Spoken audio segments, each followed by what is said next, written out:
¿Qué tal amigos? ¿Cómo están? Muy buenas tardes. Nos da muchísimo gusto saludarlos en una nueva emisión de Mundo Ciudadano. Por supuesto, a través de la señal de Tech Sounds Radio. Muchísimas gracias a todos ustedes que nos están sintonizando por el 94.9 de la frecuencia modulada de su radio, o para aquellos que lo hacen por nuestra página de internet techsoundsradio.tech.mx. Muchísimas gracias a todos ustedes en verdad. Y muchísimas gracias a mi estimado Willy. Estamos transmitiendo aquí en vivo y en directo para todos ustedes. 8183 87 19 49 es nuestro teléfono de WhatsApp para que se comuniquen ahí con Willy por cualquier duda que pudieran tener. El día de hoy vamos a estar hablando de las rutas de migración en Nuevo León. Y también nuestro teléfono en cabina 81 83 87 06 65. Bueno, recuerden ustedes que estamos en todas las redes. Por supuesto que estamos en todas las redes, Facebook, Twitter, Instagram y en nuestra página web también, en donde podrán ustedes escuchar algunos programas ya pasados. Se meten ustedes a la pestaña donde dice programas de contenidos y son los programas que quieran ustedes escuchar. Y ahí vienen cada uno de los programas día por día que estamos transmitiendo. Y por supuesto que va a venir Mundo Ciudadano y pueden ustedes escuchar 3 programas anteriores, más o menos 3 programas anteriores o 4 de los que hemos estado transmitiendo para todos ustedes. techsoundsradio@servicios.tech.mx es nuestro correo electrónico. Y bueno, por supuesto, con el gusto de saludarlos en esta emisión de Mundo Ciudadano, en donde también tenemos nuestras redes sociales y tenemos ahí también nuestro Facebook básicamente, y YouTube nos pueden encontrar también en nuestro YouTube como Sergio León Carabeo, que ese soy yo. Y ahí me pueden encontrar ustedes en las páginas de internet. Bueno, como les decía, el día de hoy vamos a estar hablando de las rutas de migración en Nuevo León. Así le quisimos poner de título a este programa. Como ustedes sabrán, el lunes pasado, el 18 de diciembre, fue el Día Internacional del Migrante. Y estoy totalmente convencido que aquellas personas que estamos viviendo aquí en Nuevo León nos hemos dado cuenta que hay personas que no son particularmente, no somos Kimosabi y el otro no somos de aquí de Nuevo León, pero aquí andamos. Entonces, bueno, para platicar acerca de estas rutas de migración en Nuevo León, hemos invitado a la doctora Guadalupe del Río, miembro del Consejo Solidaridad en el Éxodo AC, acompaña al albergue Casa Nicolás, y ella es profesora del Departamento de Estudios Humanísticos de aquí, del Tecnológico de Monterrey. Lupita, bienvenida a Mundo Ciudadano. Verdaderamente es un gusto tenerte aquí en cabina. Pues muchas gracias, es un privilegio estar aquí, sobre todo un privilegio poder hablar del tema de la migración en el contexto de la celebración del Día Internacional de la Migración, y sobre todo pues de saber que cada día nos encontramos en la calle, nos encontramos en las noticias, nos encontramos en el panorama tanto nacional como internacional, pues este tema, ¿verdad?, de las personas en movilidad. Yo quisiera como denominarlas mejor personas en movilidad, porque eso nos permitiría de alguna manera pues agrupar a diferentes tipos de personas que están en movimiento, pero también quitar a lo mejor ese tono peyorativo que a veces se imprime a algunos términos, ¿no? Pues mira, ya que estás hablando ahora sí de los términos, me gustaría que pudiéramos diferenciar un poco esta parte, porque bueno, pues escuchamos de inmigrantes, de migrantes, de refugiados, de retornados, en fin, ¿nos puedes definir un poquito todas estas palabras, toda esta terminología? ¿Qué podemos entender con cada una de ellas?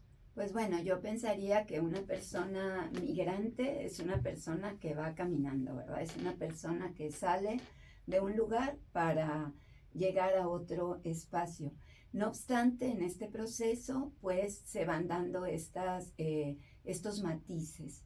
Por ejemplo, a veces se habla de desplazados, porque, por ejemplo, si hay una guerra, si hay un fenómeno natural como un huracán, pues las personas tienen que desplazarse de su lugar, claro, o sea, claro. No hay en principio una intencionalidad directa, sino una necesidad de un cambio inmediato, inminente por lo que se está viviendo.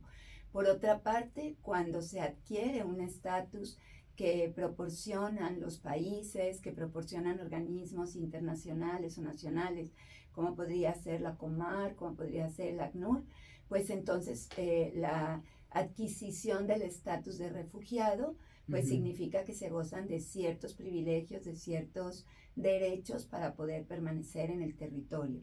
Y de inmigrante, pues ya el IN habla de que ya está dentro del país, pero no necesariamente tienen sus, pues un estatus ya definido totalmente, ¿verdad? No son No ciudadanos con todos sus derechos. necesariamente son ciudadanos, Okay. pero sí ya pueden estar en un proceso, digamos, de inserción dentro de esos países. O a lo mejor, pues nosotros en esos desplazamientos de migración interna de los que tú hablabas, de cómo vinimos a estudiar de fuera, a lo largo del siglo XX, pues Monterrey y otras ciudades se fueron conformando de esa manera, pues al momento de llegar acá y de decidir quedarnos, pues ya nos convertimos, ¿verdad?, en inmigrantes dentro de, pero de una migración interna del país, ¿no?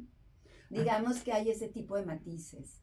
Entonces, Claro, por claro. eso las personas en movilidad, pues son todas estas personas que están en estos procesos, unos con mayores derechos, otros con mayor vulnerabilidad, otros con un deseo inmediato, ¿verdad?, de buscar oportunidades, etcétera.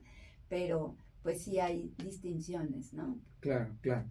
Y bueno, platicábamos hace rato también con Lupita acerca justamente de que, bueno, Nuevo León a principios del siglo pasado, cuando empieza esta explosión industrial en Nuevo León, las grandes empresas, las grandes fábricas, fundidor entre ellas, por supuesto, etcétera, y empiezan a nacer instituciones como el Tecnológico de Monterrey con 80 años, la Universidad Autónoma de Nuevo León y demás, empiezan a venir aquí a Nuevo León muchísimas personas con ese fin de trabajar en algunas de esas empresas o de venir a estudiar, ¿no?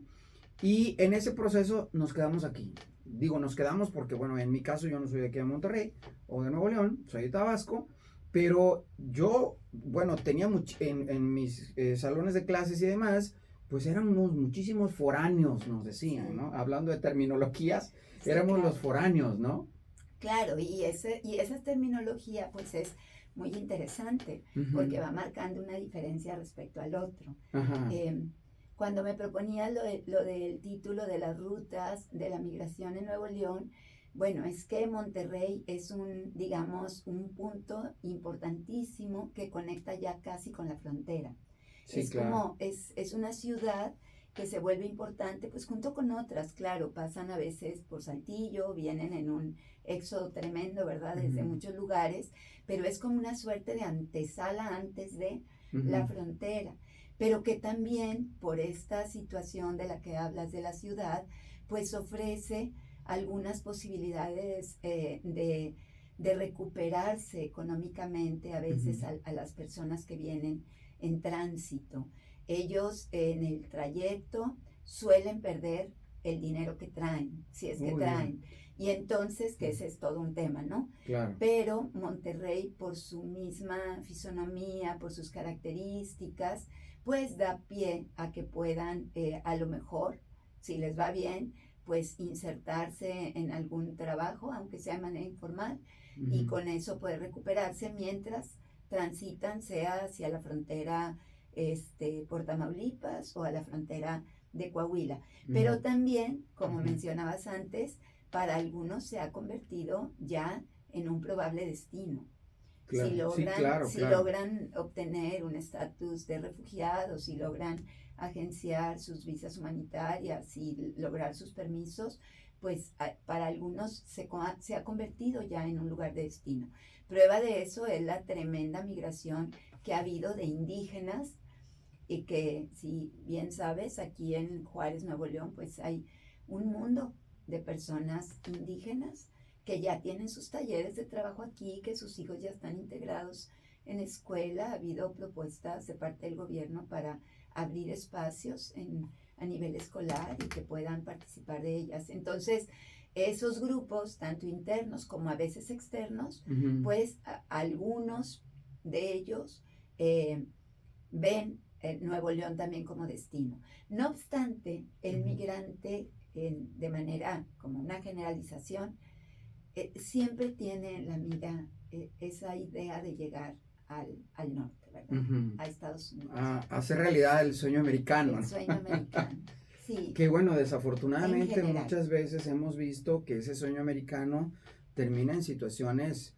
terribles, ¿no? Inclusive, pues hemos visto en las noticias camiones enteros en donde se mueren muchos migrantes, ¿no? Entonces, que es algo penoso, doloroso, inhumano también, porque pues allí hay todas estas personas que finalmente los abandonan, ¿no?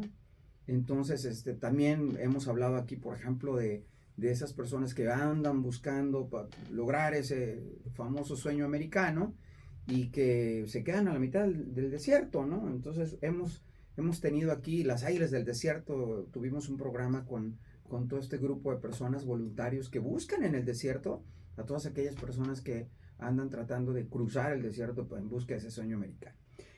Lupita, ¿tienen digo, a nivel instituciones, ahorita que hablabas de algunas de ellas, a nivel gubernamental, existen estadísticas en cuanto a saber, ya pasando las fronteras de México y esta movilidad que estamos hablando, aquellas personas que vienen de otros países, ¿tienen ustedes detectado de qué países vienen más personas? Pues mira, vienen de muchos países. Ahorita hay un gran número de migrantes provenientes de Venezuela, de Sí, Haití, claro. de Ajá. Haití también, pero realmente la migración ha mudado mucho en pocos años. Ujú, Hace a lo mejor 5 años ujú, se hablaban de estas olas de Ujú. inmigrantes, Ujú. que es como los denominan a veces los medios, como ujú, con esos términos que te comento que son, pues que llevan una connotación negativa, ¿no? Ujú. Que habla así como si fuera una invasión, etcétera, que venían del Triángulo Norte de Centroamérica, que es una problemática tremenda por las guerrillas, por los grupos criminales, y que tienen a la gente, además de en gobiernos fallidos que no les dan posibilidades de progreso, con una pobreza extrema, que aparte las familias, pobres, no pobres, las que sean, están extorsionadísimas por los grupos criminales, en donde o quieren insertar a los jóvenes o se llevan a las mujeres, etc. Entonces, ese grupo del Triángulo Norte de Centroamérica, que hace 5 años era el que predominaba, estamos hablando de Guatemala, Honduras, El Salvador, inclusive Nicaragua, se ha visto eclipsado, no que se haya terminado, porque Ujú. ellos siguen todavía viniendo, por grupos que vienen de más al sur, particularmente de Venezuela. Ujú. En tiempos de pandemia vino un grupo muy numeroso de haitianos que ellos llevan un proceso de migración de años. No vienen directo aquí, ya vivieron en Brasil varios años, Ujú. ya cambiaron a Chile otros años Ujú. y luego se han desplazado hacia México. Apenas veía yo en estos días que he ido hacia el centro, muchos de ellos trabajando en obras de construcción. Y ahorita el tema de los venezolanos, de nicaragüenses y una composición más variada. Ujú. Por ejemplo, estuvimos haciendo una posada en el albergue, había personas de la India, personas Válgame. de Europa, ¿sí? Ujú. Personas pues de otras partes de Ecuador, de Perú. O sea, ya no es nada más de un país con una problemática, sino son situaciones. Las causas de la migración son muchas. Ujú. La principal es pues la cuestión de la pobreza extrema, pero en países como Venezuela esa pobreza está aunada a la falta de libertad y de posibilidades. Es Claro. decir, no es que no tengas educación, no es que no quieras trabajar, no es que el campo no dé, como puede pasar en una zona campesina, sino es que no tienes la libertad para hacer las cosas, ¿no? Entonces, las políticas internacionales han sido como muy convenencieras, muy acomodaticias, Ujú. han ofrecido aceptar personas y eso ha detonado pues que se vengan grupos muy grandes Claro. en un calvario. Porque a mí lo que me gustaría es que las personas que nos escuchan, Ujú. además de escuchar estos datos tremendos de Ujú. cifras y de nacionalidades, procuraran recuperar que detrás de cada uno de esos migrantes hay una persona como tú y yo. Claro. Y que esa persona como tú y yo, de repente, tuvo que dejar todo para venirse y para asumir los riesgos que implica el venirse. El cruzar una selva en la que muchos se quedaron ahí. La selva del en Darién, fin. que es Claro. un infierno. Hazte cuenta que vas como pasando los círculos del infierno de Dante Alighieri, ¿verdad? Qué horror. Porque primero salir del país en donde estuviste y luego vivir en otros países, pues a la buena de Dios, digamos, y luego esa selva que ha cobrado muchas vidas, Muchísimo. O sea, que si cada uno de nosotros nos tratamos de imaginar, o sea, ¿qué haría que yo dejara todo y me fuera embarazada o con criaturas?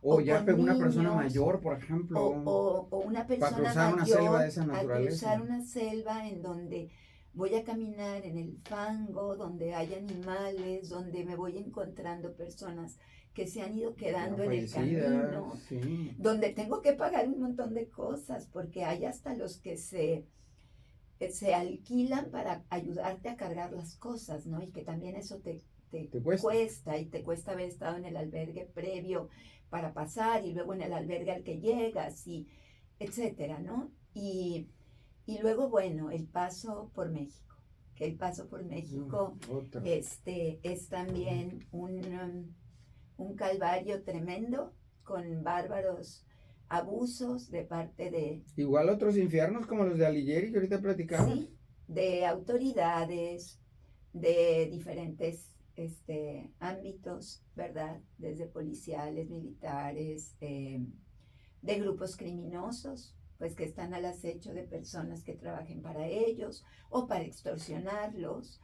Entonces, y de la ciudadanía, porque a fin de cuentas, cuando llegan aquí, que dices, ya es la antesala, ya aquí voy a estar bien, pues la actitud de los ciudadanos, ahorita que estamos en este mundo ciudadano que tú convocas a través de la radio, pues es de, o sea, ¿por qué toda esta gente está aquí? Porque ya se nos olvida que nosotros también llegamos de otro lado, ¿verdad? Claro. Y algo que me llama mucho la atención, Lupita, ya hace ratito hablabas tú de los medios. ¿Qué tanta influencia tenemos los medios para la percepción que tenemos muchos, que no conocemos este trasfondo que tú nos estás platicando? Otros lo hemos visto, lo vemos en las noticias de muchas maneras, ahorita que hablamos de la cuestión de la selva, de los polleros y de todo esto. Pero mi pregunta es, ¿qué influencia ves tú o el papel que juegan los medios de comunicación para la percepción que tenemos en relación a toda esa gente? Porque nos generan una percepción. Claro, claro. Pues mira, los medios tienen el poder del lenguaje verbal y a veces el lenguaje visual también, claro, como en el caso de la televisión o de los videos. Entonces tienen todo el poder, porque lo que se pone en palabras es lo que va construyendo realidades, a fin de cuentas, ¿no? Sí. Entonces, lo más común que tú encuentres en las noticias es este tipo de adjetivos, de una ola de inmigrantes, de que los inmigrantes inundan, de que son miles y cientos sin haberlos contado, el privilegiar las estadísticas, ¿verdad? Sobre los procesos humanos que hay atrás de esas estadísticas. Es que ahorita tú y yo decimos, y por ejemplo, cruzan la selva del Darién y ven a los que se quedaron en el camino. ¿Y quiénes eran ellos? ¿Me explico? Si tú recuperas que atrás de cada una de estas personas hay un rostro, hay una historia, hay una necesidad que lo obligó a tomar esta decisión, porque a lo mejor viene un aventurero, pero a veces van a unirse con su familia, a veces es que o me voy o me matan, a veces es no tengo que darle a mis hijos. Y si tú ves que ahí está un rostro que se llama Roberto, o una mujer que se llama Luz, o el nombre que sea, y un niño que viene con ilusiones y que vas y juegas con ellos, por ejemplo, las actividades de voluntariado que se hacen en el albergue, o sea, cómo las personas gozan disfrutan, un ratito salen de aquello. Claro. Cuando hablas con ellas, es impresionante la carga de esperanza que hay en lo que ellas te platican. O sea, a pesar de todo lo que han vivido, ponle tú de 10, 20, 30, 60 días que han caminado como hayan venido, que te digan, pero yo estoy aquí porque por algo estoy aquí, porque otros no han podido, y agradezco ahorita que estoy aquí, ¿no? Impresionante. El padre Luis Eduardo Villarreal, ahí en el albergue, hace una celebración eucarística los domingos, que es abierta porque no se profesa, no es para una única religión, sino se abre. Pero él le da la oportunidad a las personas que ellos compartan sus experiencias, que cuenten, el que quiera pasar y hablar, que hablen, y darles la voz a ellos y que ellos expresen eso, pues es verlos, ¿verdad? Verlos a la cara y darnos cuenta de que atrás de todas estas cifras, de todos estas titulares, pues hay personas, seres así sean humanos, miles, millones, hay personas como cada uno de nosotros. Lupita, ya se nos acabó el programa, pero antes de irnos me gustaría que nos dieras algún dato, alguna página de internet, algún teléfono, algún correo, algún contacto contigo, porque yo quisiera pensar que hay algunas personas que quisieran establecer contacto con ustedes y demás, con el albergue, y preguntarse, porque es una de las acciones que tomamos nosotros aquí en Mundo Ciudadano, es llamar a la acción. O sea, no nada más informarles como les estamos informando ahorita y que ahorita Lupita nos está compartiendo todo eso. O sea, hacernos conscientes que nosotros somos protagonistas también de estas historias, que esos son nuestros refugiados, nuestros inmigrantes y demás, y que muchos somos parte también de eso y demás, pero sobre todo llamar a la acción. O sea, cada uno de nosotros puede tomar acción. Entonces, ¿algún teléfono, alguna forma de contactarte, Lupita, a ti, al albergue? Sí, pues está la página de internet del albergue casanicolás.org, hay un Facebook también de Casa Nicolás, mi correo es quetadelrio@tec.mx, en el 8115-397332. Y yo invitaría a las personas a sumarse, a ir a las instituciones, a darse cuenta que hace falta su tiempo, que claro, siempre es bien recibido el apoyo económico, por supuesto, claro. para todas estas iniciativas, pero el voluntariado, el decir, yo quiero ver que entablar un diálogo con los migrantes es entrar en diálogos de interculturalidad que nos hace crecer, que nos hace ser más como ciudad, como cultura y como personas. Claro. Y que así, desde las posibilidades que cada uno de nosotros tenemos, podemos unir nuestras fuerzas y ofrecer nuestros servicios para ir a conversar, para ir a dar desde nuestras profesiones, pero el tiempo es quizá lo que más regatea a la gente, ¿no? Que dar bolsas negras con cosas que ya no nos sirven, pues sí, a veces ayuda, pero no es ese el tipo de ayuda que es el que más hace falta, sino el ir, conversar, conocer de primera mano a las personas y entonces ver qué puedo hacer por ayudar. Claro. ¿Okay? Y crecen ellos y crecemos nosotros también. Doctora Guadalupe del Río, Lupita, como cariñosamente nos dirigimos a ella, y bueno, ella es profesora del Departamento de Estudios Humanísticos de aquí del Tecnológico de Monterrey, miembro del Consejo Solidaridad en el Éxodo AC, acompaña al albergue Casa Nicolás. Muchísimas gracias, Lupita, por haber estado con nosotros aquí en Tech Sounds Radio y particularmente en Mundo Ciudadano. Muchas gracias, gracias a ti, Sergio, y aquí estamos, lo que se ofrezca. Ya saben, son bienvenidos en Casa Nicolás y también pues abiertos a seguir conversando porque hay mucho de qué hablar. Claro, y un saludo por favor al padre Luis Eduardo, nuestro reconocimiento y un gran saludo. Y saludos también a nuestros amigos de las redes sociales, nos despedimos de ellos. Mi estimado Willy, hasta luego, felices fiestas, feliz Navidad. Yo soy Sergio León Carabeo, por mi parte es todo, gracias, adiós.